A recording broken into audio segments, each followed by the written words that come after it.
सभी साथियों को प्रेम भरी नमस्कार। प्यारे साथियों, जैसा कि हमारा स्वाध्याय चल रहा है योगी कथामृत का, तो आज हम पहुंचे हैं उसके 42वें अध्याय पर, जो अभी हमारा चल रहा है। पिछले वीडियो में हमने जाना कि योगानंद जी जो हैं वो श्री रामपुर आश्रम अपने गुरु साहब के पास पहुंच चुके हैं।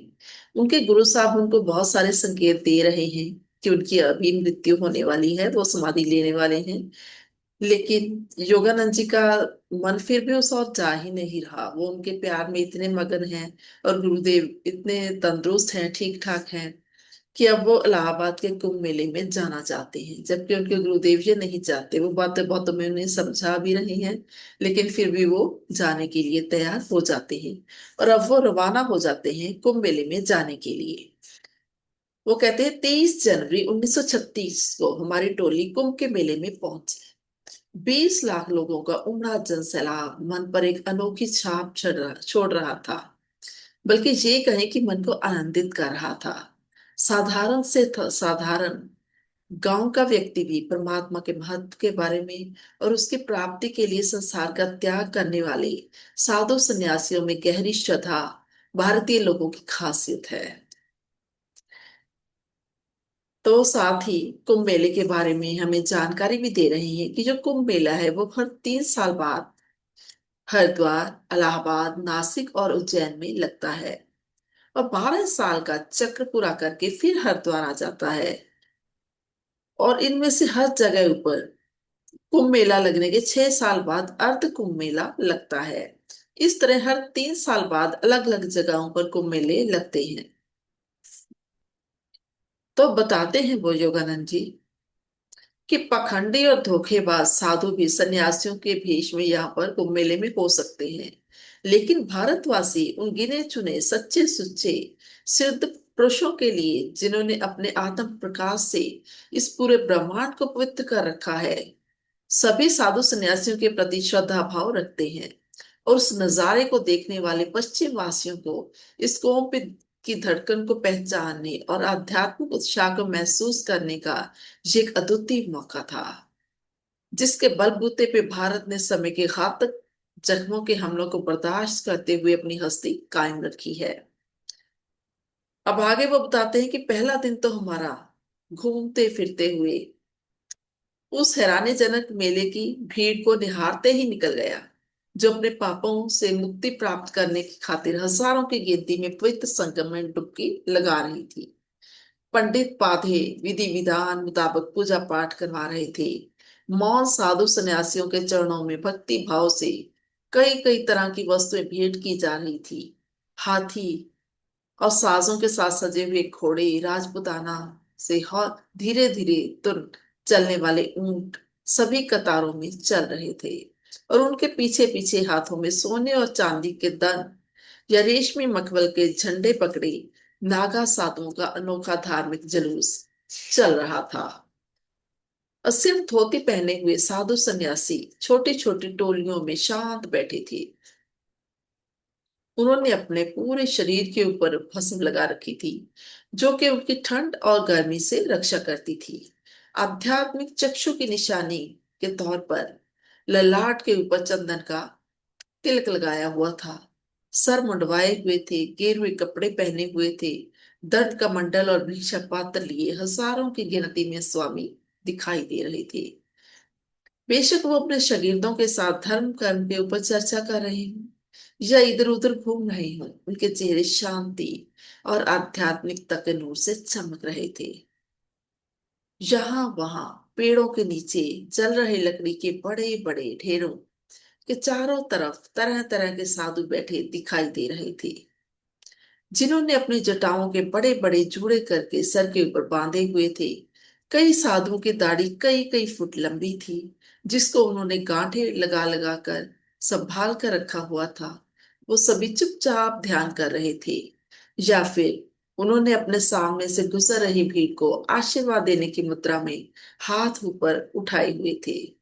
उस भीड़ में वो कहते हैं भिखारी भी थे, हाथियों के ऊपर बैठे महाराजे भी, रंग बिरंगी साड़ियां पहनी, चूड़ियां और पंजेबों से छन छन करती औरतें भी उसमें फकीर भी होते, जिन्होंने अपने अत्यंत कमजोर हाथ विलक्षण ढंग से ऊपर आसमान की तरफ उठाए हुए होते।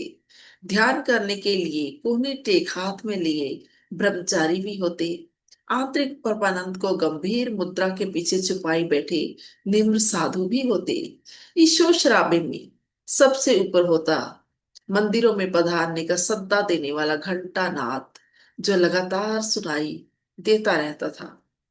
और फिर आगे वो बताते हैं कि मेले के दूसरे दिन मैं और मेरे साथी अनेक आश्रम और बनाई हुई कच्ची कुटियां और वहां पर हाजिर साधु संतों से आशीर्वाद प्राप्त करने के लिए गए।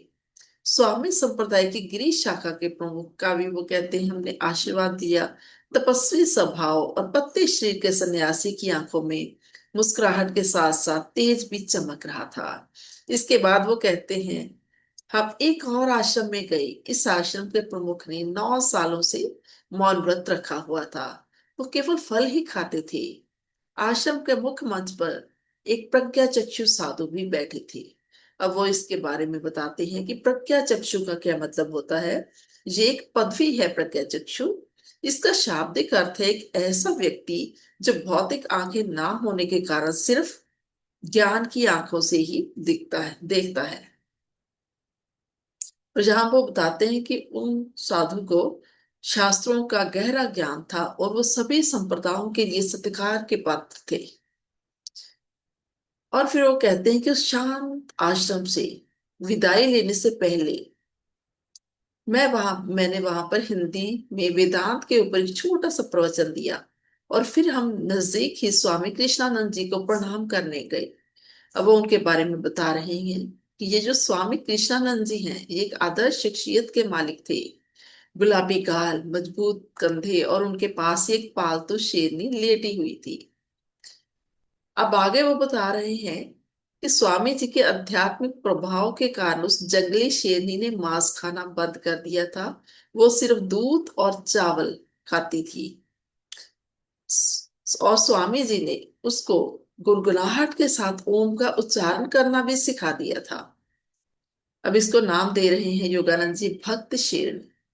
इसके बाद वो कहते हैं हम एक नौजवान साधु से मिले, जिसके बारे में श्री राइट अपने सफर रोजनामचे में इस तरह से लिखते हैं कि फोर्ड कार में बैठकर हम बेड़ियों के एक चरमराते पुल के ऊपर से हमने गंगा पार की। फिर भीड़ भरी टेढ़ी मेढ़ी गलियों में से गुजरते हुए हमारी कार सांप की तरह रेंगती हुई धीरे धीरे आगे बढ़ती जा रही थी। और रास्ते में नदी किनारे योगानंद जी ने हमें वो जगह भी दिखाई जहां पर श्री युक्तेश्वर जी को बाबा जी के दर्शन हुए थे। और फिर थोड़ी देर बाद हम कार से नीचे उतरकर कुछ दूर तक पैदल गए, जहां रास्ते में साधुओं की धूनियों का गहरा धुआं फैला हुआ था और रेत पर पैर जो है वो धंसते जा रहे थे। और फिर आखिर में हम घाव फूस और मिट्टी की बनी बहुत ही साधारण झोपड़ियों में से एक के सामने जाकर रुक गए। उस झोपड़ी का प्रवेश द्वार बहुत छोटा और किवाड़हीन था। और इस झोपड़ी में अपनी विद्वत्ता के कारण प्रसिद्ध नौजवान रमदास साधु करपात्रे जी महाराज घास फूस के ऊपर चौकड़ी मारकर बैठे थे। उनके शरीर के ऊपर पहना हुआ कपड़ा और संसार में उनकी एकों एक संपत्ति गेरुए रंग की धोती थी, जिसका पल्ला उन्होंने मोड़कर अपने कंधों के ऊपर लिया हुआ था। जैसे ही वो कहते हैं हम चारों ने अपने हाथों और पांव से रेंगते हुए उस झोपड़ी में प्रवेश करके उस सच्चे सुच्चे ब्रह्मज्ञानी को प्रणाम किया, तो वो मुस्कुराए। प्रवेश द्वार के ऊपर वो कहते फड़फड़ा रही लालटेन के सहारे उसकी रोशनी में झोंपड़ी की दीवारों पर अलग अलग शक्लों के परछाइयां नाच रही थी। उनका चेहरा, खास करके उनकी आंखें और मजबूत सफेद दांत रूहानी नूर से चमक रहे थे। और हिंदी में अब यहाँ पर मिस्टर राइट हमें बता रहे हैं कि वहां पर जो भी वार्तालाप थी योगानंद जी और साथियों के बीच और कृपात्री महाराज के बीच, वो हिंदी में हो रही थी, जिसकी वो कहते हैं मुझे कुछ समझ नहीं लग रही थी।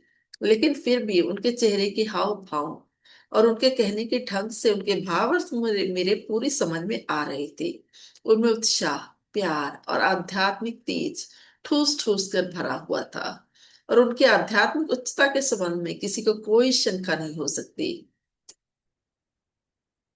जो संसार से किसी भी तरह से जुड़ा हुआ ना हो, उसके जीवन की खुशी की कल्पना कीजिए। यहाँ पर मिस्टर राइट कह रहे हैं, न कपड़ों की चिंता, न कुछ खाने पीने की लालसा, कभी भिक्षा नहीं मांगते, पका हुआ भोजन एक दिन छोड़कर खाते हैं, कोई भिक्षा पात्र साथ नहीं रखते, रुपए पैसे के चक्कर में नहीं पड़ते, पैसे के लेन देन में नहीं पड़ते, कोई चीज इकट्ठी करके नहीं रखते, हमेशा परमात्मा के ऊपर भरोसा, और कहीं भी आने जाने के लिए सवारी की कोई चिंता नहीं, क्योंकि कभी किसी वाहन के ऊपर बैठते ही नहीं, हमेशा पवित्र नदियों के किनारे किनारे पैदल चलते हैं और किसी भी जगह पर एक हफ्ते से ज्यादा नहीं रुकते, ताकि उस स्थान के साथ मोह उत्पन्न ना हो जाए।